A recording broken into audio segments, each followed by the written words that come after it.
Hello everyone, Assalamu Walaikum. How are you all? I hope you are well. Welcome back to my channel in this new video. Today's video, how to delete raw in Google Sheets.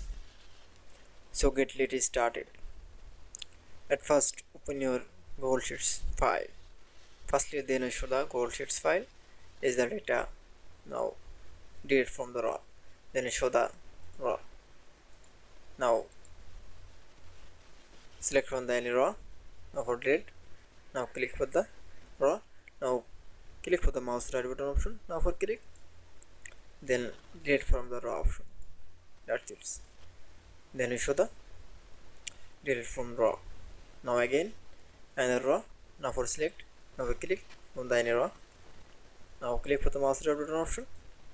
Then click for the delete raw option. Then another raw is the delete from the same process. That's it. Then you show the delete raw in Google Sheets. It's very easy. I hope you enjoyed the video. Please like, comment, share and subscribe my channel. Thanks for